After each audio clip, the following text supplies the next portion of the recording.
اس نے منزل پر پہنچ کر گاڑی گیراج میں روکی۔ خوشی صاحب اٹھ جاؤ، جناب عالی لاہور آ گیا ہے۔ اس نے ان کا کندھا زور سے جھنجھوڑ کر کہا تو جواب میں وہ آنکھیں مسلتے ہوئے بولے، او یار کمال دا آدمی ہے، تجھے اسلام آباد کے راستے پر ڈالا تھا تو پھر لاہور جا پہنچتا ہے۔ لاہور تیرے دل سے نکلتا کیوں نہیں ہوئے؟ لاہور تو اپنا دل ہے، اور دل ہی جسم سے نکال دیا تو جئیں گے کیسے؟ آکسیجن تو نہ چھینے۔ انہوں نے آنکھیں کھول کر غور سے کالیا کو دیکھا، پھر سامنے اپنے گھر کو، پھر اس کے کندھے پر تھپکی دیتے ہوئے نیچے اتر گئے۔ تم رکو گے؟ آج تو ناممکن ہے۔ چلو ٹھیک ہے، جاؤ فی امان اللہ۔ انہوں نے سکندر کی چیئر نکال کر اس کو گاڑی سے نکلنے کی مدد کی۔ کالیا اپنی سیٹ سے نکل کر آیا، سکندر سے مصافحہ کیا۔ ابھی ایک آدھ ماہ تم یہاں اس گھر پر باہر کی دنیا سے کٹ کر رہو گے، پر فکر نہیں کرنا، اس دوران تمہارا علاج ہوگا۔ انشاءاللہ اگلی دفعہ جب یہ گیٹ پار کرو گے تو اپنی ٹانگوں پر چل کر جاؤ گے۔ سکندر کی آنکھوں میں پانی چمک رہا تھا۔ سر میں دوبارہ سے وہی سوال کروں گا، آپ میرے لیے یہ سب کیوں کر رہے ہیں؟ کالیا نے اس کی آنکھوں میں غور سے دیکھا۔ دیکھو سکندر، میں ہوں یا خوشی صاحب یا بلال، ہم بھی ایک ہی وقت میں ایسی ہی صورتحال سے گزر کر یہاں تک پہنچے ہوئے ہیں۔ ہم لوگ جانتے ہیں جب کسی کی زندگی چھینی جائے اس کی تکلیف کیا ہے۔ حوصلے بلند رکھو یار، جوان آدمی ہو۔ زندگی تو بس اسی چیز کا نام ہے، جھپٹنا پلٹنا، پلٹ کر جھپٹنا۔ پھر کبھی بات ہوگی، ابھی کے لیے اللہ حافظ۔ گاڑی گیراج سے نکل کر لمحوں میں وہاں سے غائب ہو گئی۔ جب میں تمہیں پیسے دے رہی ہوں تو تمہیں تکلیف کیا ہے؟ یہ میں کوئی اللہ واسطے نہیں دے رہی ہوں، تمہاری تنخواہ کا ایڈوانس ہے۔ ان سے نیا لباس خریدو تاکہ کل سے کلینک پر اپنا کام سنبھالو۔ وہ پچھلے آدھے گھنٹے سے اس کے ساتھ سر کھپا رہی تھی، پر شیر بخت کی منڈی ابھی بھی انکار میں ہی ہل رہی تھی۔ تم رہنے دو، اپنا نوکری اپنے پاس رکھو، ہم نے نہیں کرنی ایسی نوکری۔ سارا دن نزلہ زکام والے لوگ دیکھوں، نہیں میں تمہاری خاطر وہاں ماڈلز کی کیٹ واک کروا لیا کروں گی۔ وہ کیا ہوتا ہے؟ وہ تمہارا سر ہوتا ہے۔ اچھا چلو میرے ساتھ شہر چلتے ہیں، مجھے کچھ چیزیں لینی ہیں۔ تم ایسے کیسے جائے گا؟ کیا رستوں کا علم ہے؟ مجھے علم نہیں ہے، اسی لیے تو تمہیں لے کر جا رہی ہوں۔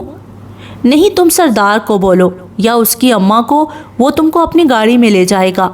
اپنی دفعہ اپنی باس سے ایڈوانس تنخواہ لیتے ہوئے موت پڑ رہی ہے، اور ابھی مجھے کہتے ہو کہ دوسروں کے احسان پر احسان اٹھاؤں۔ میرا بات اور ہے، میں آدمی ہوں۔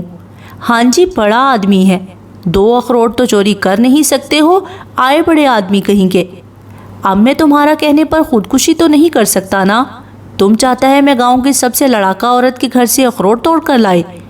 اچھا چلو اب باتوں میں وقت برباد نہ کرو، دونوں بہن بھائی جاتے ہیں، شاپنگ کر کے آرام سے شام سے پہلے واپس آ جائیں گے۔ شیر بخت نے اسے الجھن بھری نظروں سے دیکھا۔ تم نے مجھے بھائی بولا؟ ہاں، پر کل تو تم نے مجھے اپنا دوست بولا تھا، آج بھائی کیسے بن گیا؟ ہاں تو آج تمہاری ترقی ہو گئی ہے نا، دوست تو تھے ہی، اب بھائی بھی بن گئے ہو۔ تم بڑا تیز لڑکی ہے، مجھے مسکا لگا کر اپنا کام نکالنا چاہتا ہے، پر میں بھی شیر بخت ہوں، زیادہ اکڑو نہیں، آیا بڑا مسکا لگا کر۔ ہٹو پیچھے، میں جا رہی ہوں، تم جاؤ اپنی گل بدن کے پاس۔ کلینک سے نکل کر وہ تھوڑا آگے آئی تو ایک چاند گاڑی جا رہی تھی جسے اس نے ہاتھ دے کر روک لیا۔ بھائی بس سٹاپ تک چلو گے؟ چاند گاڑی والا اب اردو سمجھتا ہوتا تو جواب دیتا، تبھی پیچھے سے شیر بخت کی آواز پر زالے کے لبوں پر مسکراہٹ دوڑ گئی۔ وہ ڈرائیور کو بلوچی میں سمجھا رہا تھا۔ چاند گاڑی پر بیٹھ کر شیر بخت آگے بیٹھا۔ اس اپنی نئی زندگی کو جیسے ذہنی طور پر قبول کر ہی لیا تھا، ذہن ہلکا پھلکا ہو گیا تھا۔ جن زخموں کو وقت بھر چلا ہے، تم کیوں ان کو چھیڑ رہے ہو؟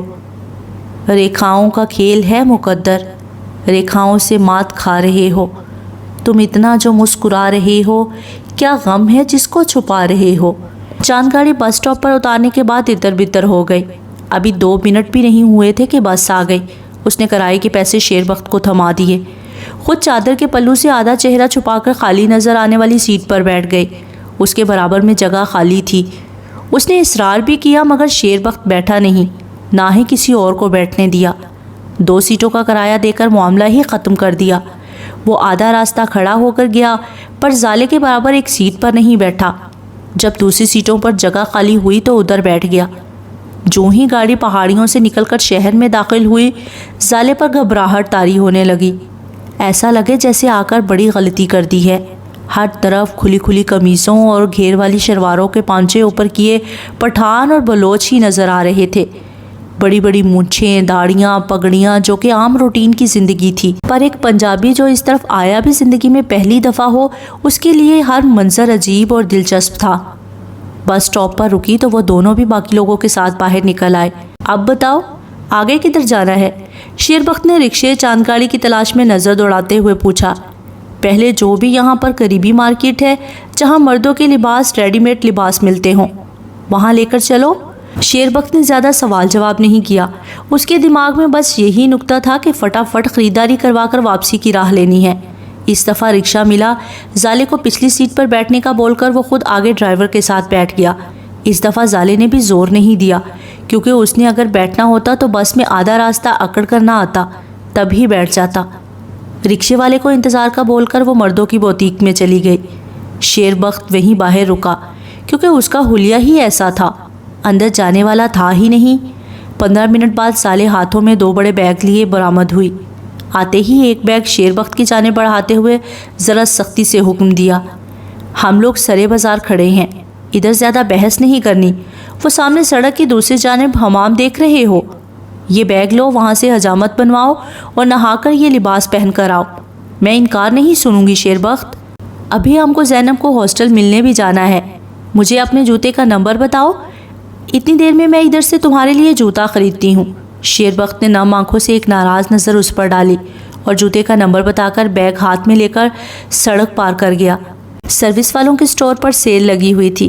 اس نے ایک جوڑا سفید ٹریزر کا لیا، ایک کالے رنگ کا جوتا اور ایک لیدر کا لیڈیز بند جوتا خریدا۔ اس نے بڑا وقت لگا کر یہ 3 جوتے لیے۔ لاشعوری طور پر وہ شیربخت کو وقت دے رہی تھی۔ رکشے میں بیٹھ کر انتظار کرنے سے بہتر تھا دکانوں پر جوتے دیکھ لیتی۔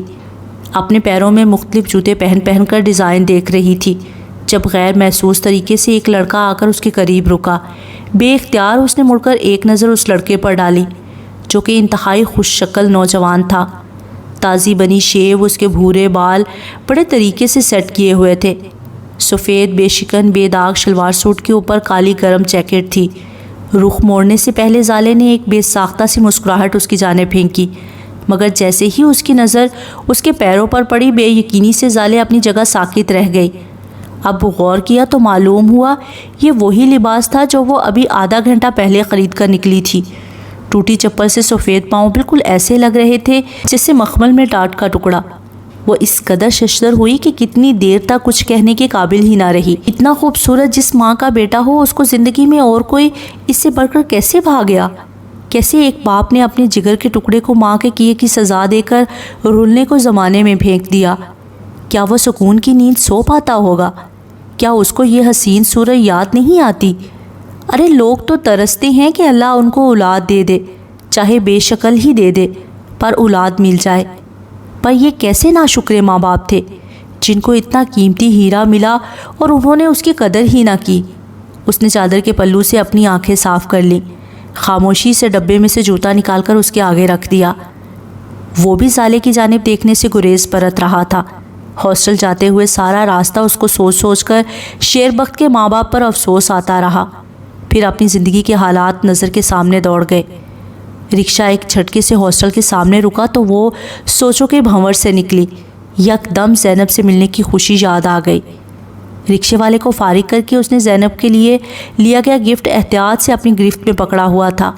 چوکیدار کو زینب کا نام وغیرہ بتا کر وہ دونوں وزٹنگ روم میں آ گئے۔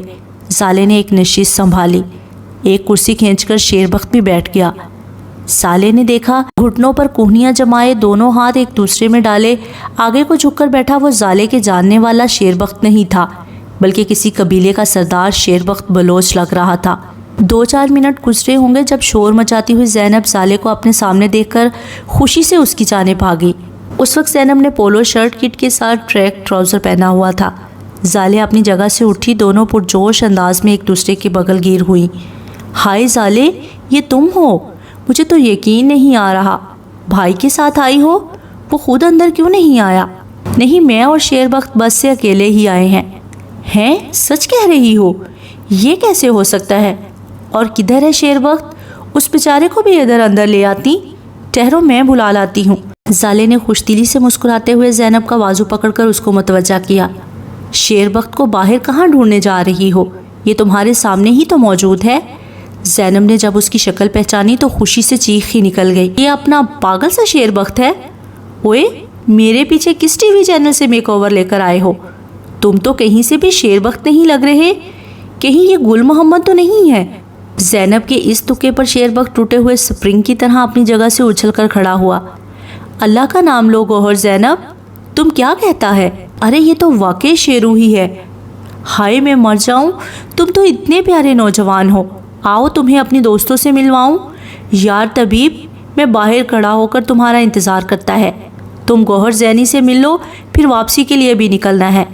ابے کدھر جا رہے ہو؟ بیٹھو آرام سے ادھر، ورنہ ایک دوں گی کان کے نیچے۔ زینب کے کہنے پر شیر بخت مسکین سی صورت بنا کر واپس بیٹھ گیا۔ میں زالے کو اپنے ساتھ لے کر اوپر جا رہی ہوں، تمہارے لیے کھانے کو کچھ بھیجتی ہوں، آرام سے بغیر نخرہ کیے کھا لینا۔ وہ اس کا رد عمل دیکھے بغیر زالے کا ہاتھ تھام کر آگے بڑھ گئی۔ زالے کے لیے ہاسٹل کی زندگی کوئی نئی نہیں تھی۔ میڈیکل کے آخری سال میں اس نے چند ماہ ہاسٹل میں گزارے تھے، اس لیے بڑی جلدی ہی زینب اور حاجرہ کے ساتھ مل کر زینب کی ٹیم کا حصہ معلوم ہو رہی تھی۔ مجھے یقین کیوں نہیں آ رہا، میری شریف بھولی بھالی سی زالے اکیلی بس پر سفر کر کے اتنی دور آئی ہے۔ حاجرہ نے احتجاج کیا۔ وہ جو اتنا ہینڈسم ہیرو ساتھ باڈی گارڈ بن کر آیا ہے، اس کو کیوں بھول جاتی ہو؟ ارے وہ کون سا مار دھاڑ والا بچہ ہے، وہ تو اس سے بھی بھلا مانس ہے۔ واہ جی، بات سنو، تو کیا اس کو پاک آرمی کا ایک دستہ اپنے ساتھ لے کر گھومنا چاہیے؟ خدیجہ بولی۔ چھوڑو یہ فضول کی بحث، ڈاکٹر صاحبہ پہلی دفعہ ہمارے گھر آئی ہیں، چلو ان کو سیر کرواتے ہیں اور کہیں چل کر شاندار سا لنچ کرتے ہیں۔ حاجرہ اسی وقت اٹھ کھڑی ہوئی۔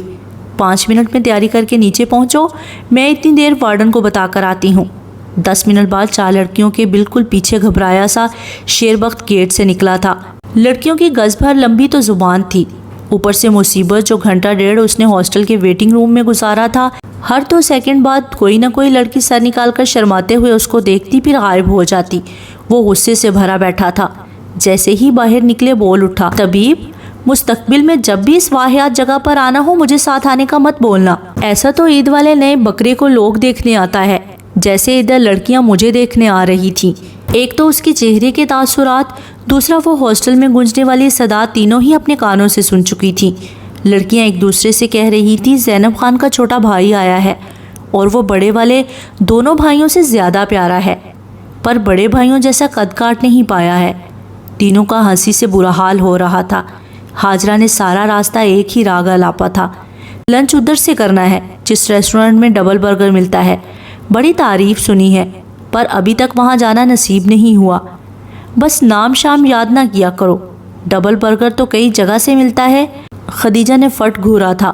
زینی جانتی ہے کہ میں کس کی بات کر رہی ہوں، پچھلے ہفتے زینی غازان بھائی کو لے کر گئی تو تھی وہاں، اس کو نام کا پتہ ہوگا۔ ہاں بھائی، رکشے والے کو کوئٹہ گریلز لے چلو۔ زینی کے بتاتے ہی چاند گاڑی والے نے سپیڈ بڑھا دی۔ خدیجہ، زالے اور حاجرہ پچھلی سیٹ پر تھیں، جبکہ زینی اور شیر بخت آگے تھے۔ ان تینوں دوستوں نے تو حسب عادت عبایا پہنے ہوئے تھے مگر چہرے کھلے تھے۔ کوئٹہ گریلز پر کافی رش تھا کیونکہ وہ لوگ ہر چیز تازہ اور آرڈر کے وقت ہی تیار کرتے تھے۔ چاروں کا قافلہ جس وقت اندر گیا، دروازے سے بالکل سامنے والی میز پر موجود افراد کو دیکھ کر حیران ہی رہ گئے۔ زینی نے تو اسی وقت سیدھی ان کے سر پر جا کر بغیر کوئی لحاظ کے گھورتے ہوئے بولی، کہیں آپ لوگ ہماری مخبری تو نہیں کرتے رہے؟ نعمان نے سر اس بات میں ہلاتے ہوئے سلاد منہ میں رکھا۔ ہاں، تم لوگ را کے ایجنٹ جو ہو؟ نعمان بھائی، اب تو ویسے بھی انٹیلیجنس کے بندے ہیں، آپ سے تو بندے کو ڈر ہی لگتا ہے۔ حاجرہ کی بات پر نعمان نے سر پھر سے اس بات میں ہلایا۔ ہاں جی، میں تو بندے زندہ نکلتا ہوں۔ جبکہ زینی کی توپوں کا رخ ایبک کی جانب ہو چکا تھا۔ پہلے اس کو گھور کر سرتا پیر جائزہ لیا، پھر اس کے ساتھ والی کرسی پر بیٹھ کر نپے تلے انداز میں تفتیش شروع کی۔ چلو سردار اور نعمان تو ایک ساتھ نظر آئے، بات سمجھ میں آتی ہے، پر ایبک میاں تم کب سے میرے بھائیوں کے بڈی بن گئے؟ زینب کو سامنے دیکھ کر ہی ایبک کے پسینے چھوٹ گئے۔ اس کی مشکل سردار نے آسان کر دی۔ زینی، اپنا روب کہیں اور جما جا کر، وہ اس وقت ہمارے ساتھ ہے، ہمارا دوست ہے، چل چھٹی کر۔ زینی نے بھویں اچکا کر بھائی کی جانب دیکھا۔ تم گاؤں سے کب آئے؟ صبح کا آیا ہوا ہوں، تو پھر زالے کو بھی ساتھ لے آتے، وہ لوگ بس کے دھکے کھاتے آئے ہیں. مجھے معلوم ہوتا تو ضرور لے آتا. مس گل، آپ نے تو جادو کی چھڑی ہی گھما دی. جس بچے کو کوئی نہ سمجھا پایا آپ نے 2 دن میں ہی اس کو بدل کے رکھ دیا. کیا بات ہے. زالے ایک نظر شیر بخت پر ڈال کر فخر سے مسکرائی، جبکہ نعمان الجھن سے سردار کی جانب دیکھ رہا تھا. کس بچے کی بات کر رہے ہو؟ بوجھو تو جانے. سردار سے پہلے ہی زینی نے آنکھیں گھما کر جتایا.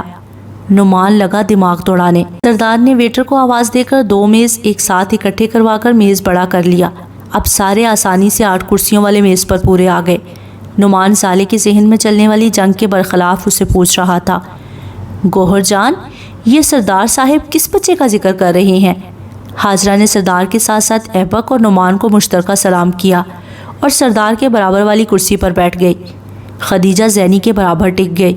شیر بخت نے زالے کے لیے جو کرسی کھینچی وہ ایبک اور نعمان کے درمیان تھی. کرسی کھینچنے کے بعد وہ سوچ میں پڑا ہوا تھا کہ زالے کو ایبک کی جانب بٹھائے یا نعمان والی طرف. وہ اس بات سے لا علم تھا. بظاہر سردار حاجرہ اور خدیجہ سے حال احوال پوچھ رہا تھا، پر شیر بخت کو زالے کے لیے اتنا محتاط دیکھ کر ہونٹوں پر تبسم بکھرا ہوا تھا. زالے جو اس گیم سے واقعی سب کی طرح لا علم ہی تھی، اس کے اندر اور ہی موسم اترا ہوا تھا. اور وہ ایبک کے ساتھ والی کرسی پر بیٹھ گئی. شیر بخت نے ایک دفعہ اپنی بیٹھنے کی جگہ کو دیکھا، پھر ایبک کو گھورا. سردار نے بڑی مشکل اپنا کہکہا دبایا تھا. ہاتھ کے اشارے سے شیر کو بیٹھنے کو کہا. وہ بیٹھا تو رخ ایبک کی جانب تھا. سالے نے بیٹھ کر میز پر رکھا پانی کا گلاس منہ سے لگایا اور ایک ہی سانس میں سارا پانی پی گئی. نعمان بھائی، آپ سردار سے براہ راست پوچھ لیں یا پھر اپنے درمیان لوگوں کو غور سے دیکھیں، آپ کو پتہ چل جائے گا. ابھی کچھ دیر پہلے زینب نے نعمان کو انٹیلیجنس والا بولا تھا. وہ ایک حوالہ زالے کو بے چین کر گیا تھا. کیا یہ نعمان کالیہ کے ساتھ کا آدمی ہے؟ کیا کالیہ اس کا دوست ہے؟ اب کچھ سمجھ میں آ رہا تھا. وہ نعمان کے گھر پر کیوں چھوڑی گئی تھی؟ کہیں نعمان ہی تو کالیہ نہیں؟ اپنی سوچ کو خود ہی رد کرنا پڑا، کیونکہ کالیہ نعمان سے قد میں لمبا اور جسمانی طور پر نعمان سے پتلا تھا، اور رنگ تو کہیں سے بھی ایک سا نہ تھا. کہاں نعمان کے سیب سے سرخ گلابی گال، کہاں کالا شاہ کاکو. مایوسی سے اپنے ہی دماغ میں آنے والا آئیڈیا بونگا لگا. پر یہ امکان ضرور تھا کہ نعمان کالیہ کو جانتا ہو. وہ کنکھیوں سے نعمان کا جائزہ لینے میں مصروف تھی، جو کہ سردار سے بچے کے متعلق ہی پوچھ رہا تھا، جب زالے کو اپنی دائیں طرف سے آنے والی آواز کی جانب متوجہ ہونا پڑا. ایبک قدرے اس کی جانب جھکا ہوا تھا. اس نے زالے کو 2 دفعہ متوجہ کیا. جب ناکام ہوا تو تھوڑا سا اس کی جانب جھک کر مخاطب کرنا پڑا. زالے کے دیکھنے پر وہ سیدھا ہو کر بولا، السلام علیکم. زالے نے ابھی اس چائنیز لکنگ انسان کو غور سے دیکھا تھا. اس کے چہرے پر اتنے نرم اور معصوم تاثرات تھے. زالے نے خوش اخلاقی سے مسکرا کر اس کی سلام کا جواب دیا. سوری، میں نے آپ کو ڈسٹرب کیا ہو؟ ارے بالکل بھی نہیں. اصل میں میز پر موجود سب لوگوں کو جانتا ہوں، سوائے آپ کے اور آپ کے برابر بیٹھے جناب کے. آپ دونوں کو پہلی دفعہ دیکھ رہا ہوں، اس لیے سوچا تعارف ہی حاصل کر لوں. میں ایبک ہوں، سردار اور نعمان بھائی کا دوست، اور یہ 3 خواتین کسی زمانے میں میری یونیورسٹی میں میری جونیئرز تھیں. اب یہ وہاں سینئرز ہیں، پر میں وہاں نہیں ہوتا ہوں. اب آپ بتائیں آپ کون؟ زالے ابھی بھی مسکرا رہی تھی. میں زالے ہوں، اور یہ میرا دوست پلس بھائی شیر بخت ہے. میں زینب کی دوست ہوں. اسی کے گاؤں میں ایک چھوٹی سی ڈاکٹر ہوں. شیر بخت میرا اسسٹنٹ ہے. زینب جو کہ کبابوں کی پلیٹ سے انصاف کر رہی تھی فوراً بولی، یہ میری بہن بھی ہے. زالے، آپ سے مل کر بہت خوشی ہوئی. ایبک نے اتنا کہا ہی تھا جب تب سے خاموش بیٹھے شیر بخت نے اونچی آواز میں ایبک کو باور کروایا، میرا بہن پہلے سے شادی شدہ ہے. اس کی معصومیت پر ایبک تو مسکرا اٹھا، پر سردار نے سر پیچھے کو گرا کر کب سے دبا کر رکھے کہکہے کو بلند ہونے دیا. سالے حیرت سے منہ کھولے شیر بخت کو دیکھ رہی تھی.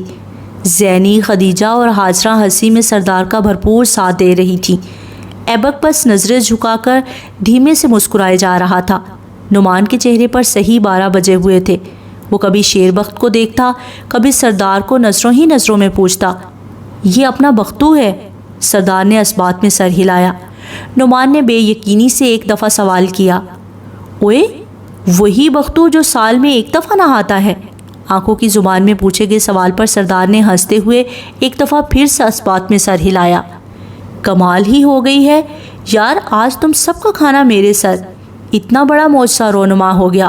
آج تو خوشی منانے کا حق بنتا ہے، بلکہ آج کا دن بلوچستان کی تاریخ میں رقم ہونا چاہیے۔ آج راجو جینٹل مین بن گیا ہے۔ نعمان کی باتوں پر شیربخت پہلو بدل کر رہ گیا۔ زالے کے کان کے قریب جھک کر سرگوشی کی۔ اگر مجھے علم ہوتا یہ سب ادھر آئیں گے تو میں کبھی نہ آتا۔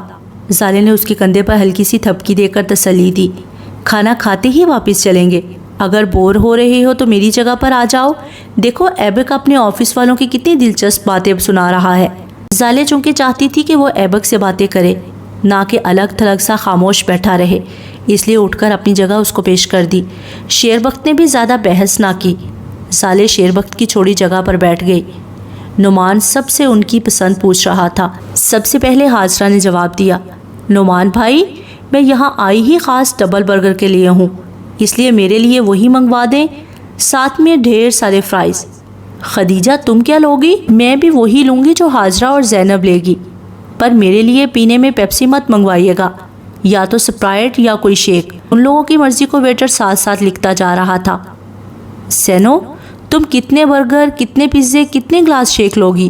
نعمان نے اس کے زیادہ کھانے کی عادت کو نشانہ بناتے ہوئے پوچھا تھا۔ میں یہاں کا برگر، پیزا اور اب کباب بھی کھا چکی ہوں، اس لیے آج ان کا چکن مدراسی چیک کرنا ہے، ساتھ میں نان ہوں اور ڈھیر ساری برف ڈال کر بڑا گلاس کوکا کولا۔ سردار نے نفی میں سر ہلایا۔ نعمان نے بیرے کو ایک ترمیم کروائی، بھائی برف کے پہاڑ بالکل نہیں ڈالنا، بس بچی کو بہلانے کے لیے ایک آدھ ٹکڑا ڈال دینا۔ اس کے بعد نعمان نے ایبک کی جانب سوالیہ نظروں سے دیکھا، جو شیربخت کے ساتھ دھیمی سی آواز میں باتیں کر رہا تھا۔ شیربخت کے چہرے پر اب پہلے کی طرح میلے میں بچھڑے بچے والے تاثرات بھی نہ تھے۔ زالے کو یہ بات بڑی خوشی دے رہی تھی۔ سر میں اور شیربخت کباب مکس ہی لیں گے، ساتھ میں نان اور سلاد۔ پہلے اس نے جو آرڈر دیا تھا وہ بھی کباب مکس کا ہی تھا، جسے کھانا نصیب نہ ہوا کیونکہ وہ کھانا زینب ہڑپ کر چکی تھی، جس پر اسے چٹکی بھر بھی شرمندگی نہ تھی۔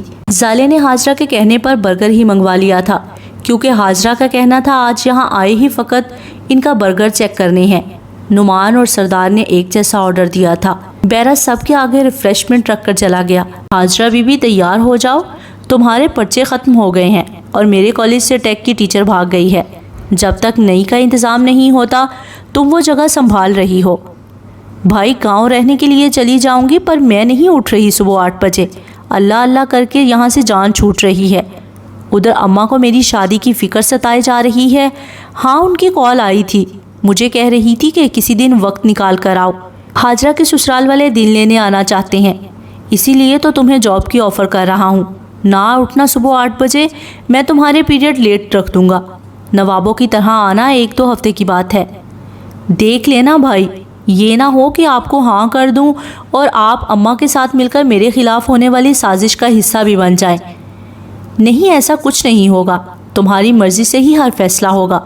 اگر ایسا ہے تو میری جانب سے ہاں ہے، پر تنخواہ معقول ہونی چاہیے۔ ہاں معقول ہی ہے، 2 وقت کی روٹی اور رہائش فری ملے گی، بس میری جانب سے نہ ہی سمجھے۔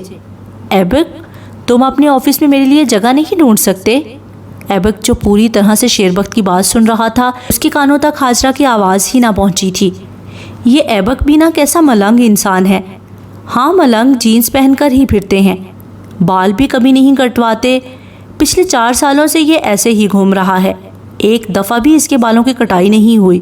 میں کہہ رہی ہوں اس کے سر میں بھینس کے سائز کی جوئیں ہونی ہیں۔ خدیجہ نے اس کے بازو پر ایک ہاتھ لگایا۔ زینی خبردار جو تم نے کھانے کی میز پر مزید ایک لفظ ایسا فضول بولا۔ آج کے زمانے میں سچ سننے والے کان ختم ہو گئے ہیں، پر میری زبان سچ کہنا بند نہیں کرے گی۔ زینی کی بات پر نعمان نے باور کیا۔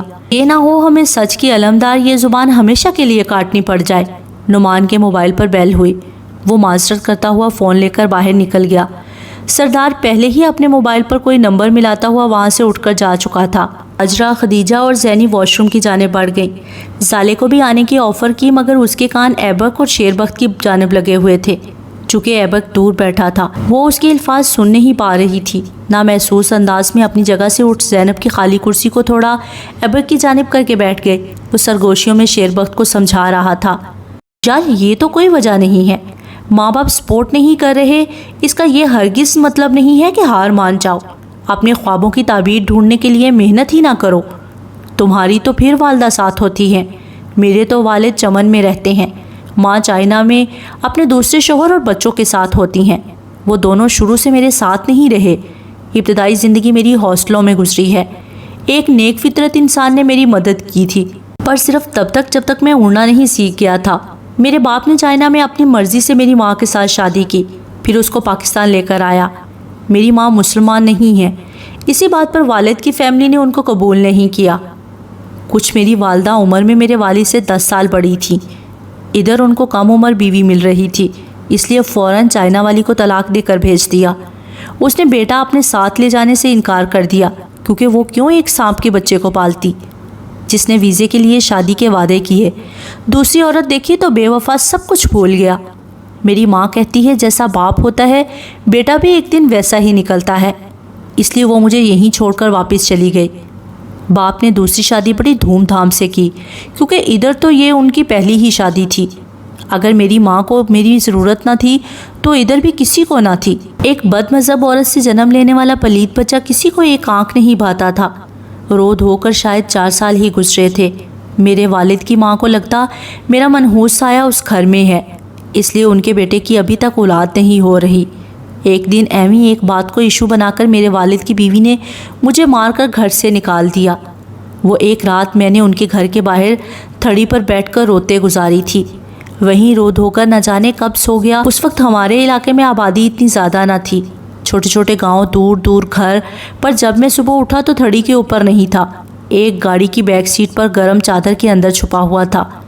اس دن کے بعد میری زندگی میں کوئی ناکامی نہیں آئی۔ وہاں سے گزرتے ایک مسافر نے میرے گھر والوں کے سحری کے وقت جگا کر ان کی دہلیز پر موجود 3-4 سالہ بچے کی موجودگی سے خبردار کیا۔ جواب میں ان لوگوں نے بچے کو منحوس بول کر 2-4 گالیاں دے کر دروازہ بند کر دیا۔ اس مسافر نے بند دروازے کو دیکھا اور پھر مجھے۔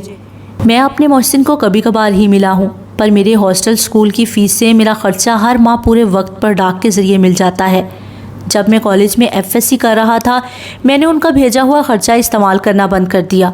ان کو لکھ دیا کہ اب مجھے خرچہ بھیجنا بند کر دیں۔ FSC میں نے اسکالرشپ پر کی تھی۔ اس کے بعد میری کارکردگی کی بنیاد پر یونیورسٹی تک میری تعلیم کا سارا خرچہ گورنمنٹ دیتی رہی۔ اپنا جیب خرچ پارٹ ٹائم نوکریاں کر کے بنا لیتا تھا۔ جس دن مجھے یہ سمجھ آئی کہ میں نے زندگی میں مدد لینے والا نہیں بلکہ مدد دینے والا بننا ہے، اپنے محسن جیسا بننا ہے، اس دن سے میں نے انتھک محنت کی۔ آج میں CSS کے امتحان کی تیاری کر رہا ہوں، ساتھ میں بڑی اچھی تنخواہ پر نوکری بھی کر رہا ہوں۔ اسی تنخواہ سے پیسے جوڑ کر میں نے اپنا مکان خریدا ہے۔ میرے دوست، یہ سب بتانے کا مقصد کوئی اپنی شیخی بگارنا نہیں تھا، فقط ایک حوصلہ افزا مثال دینا چاہتا تھا۔ تم ہمت کبھی نہ ہارو، محنت کرو۔ آج کے دور میں آگے جانا ہے تو تعلیم بڑی ضروری ہو گئی ہے۔ آج ڈگری کے بغیر ایک چوکیدار کو بھی نوکری پر نہیں رکھا جاتا ہے، اس کے بارے میں بھی پوچھا جاتا ہے کہ ہاں بھائی، تم نے ٹریننگ کہاں سے لی؟ بندوق چلانا بھی جانتے ہو یا صرف پکڑ کر کھڑے ہی ہو سکتے ہو؟ آج علم سیکھنا ہو تو انسان کے لیے بہت آسان بات ہو گئی ہے۔ آپ کے پاس 50 ٹی وی چینل ہیں، ہر موضوع پر بات ہو رہی ہے، ان باتوں پر بحث ہو رہی ہوتی ہے جو بالکل بھی چھیڑے جانے والی نہیں ہے۔ جب ہم ٹی وی کے سامنے بیٹھ کر ٹاک شوز سن رہے ہوتے ہیں، ڈاکیومنٹریز دیکھ رہے ہوتے ہیں، اور نہیں تو 1 گھنٹے کا خبرنامہ ہی سن لیں، تو یہ ایک سیکھنے کا عمل ہے۔ اب ہر گھر میں 2-4 لوگوں کے پاس تو لازمی فون موجود ہیں۔ انٹرنیٹ پیکج اتنے سستے مل رہے ہیں، بظاہر آپ اپنے فون پر مصروف ہیں، مگر آپ پھر بھی سیکھنے کے عمل سے ہی گزر رہے ہیں۔ تو علم آج کے انسان کے پاس بہت سے ذرائع سے آ رہا ہے، جیسے نبی پاک صلی اللہ علیہ وآلہ وسلم کی حدیث مبارکہ ہے کہ قیامت کی نشانیوں میں سے ایک نشانی یہ بتائی، فرمایا قیامت کے نزدیک کے زمانے میں علم کم ہو جائے گا۔ میرے استاد کہا کرتے تھے کہ آج کے دور میں تعلیم عام ہو گئی ہے، ہر گھر میں تعلیم پر زور ہے، ہر تعلیم یافتہ کو عزت ملتی ہے، پر اتنی تعلیم ہونے کے باوجود علم کم ہو گیا ہے، وہ علم جو انسان کو انسانیت کے نچلے درجے سے نکال کر اونچائی پر پہنچانے آیا تھا، اس کی قلت ہوتی جا رہی ہے۔ آج تعلیم کے بغیر انسان کا گزارا نہیں ہے، ڈگری نہیں ہوگی تو نوکری نہیں ملے گی، نوکری نہیں ہوگی تو چھوکری نہیں ملے گی۔ اس بات پر وہ خود ہی دھیرے سے مسکرایا۔ دیکھو، سیدھی سی بات بتاؤں، میں اپنی فیس بک کی ID کھول کر بیٹھ جاؤں،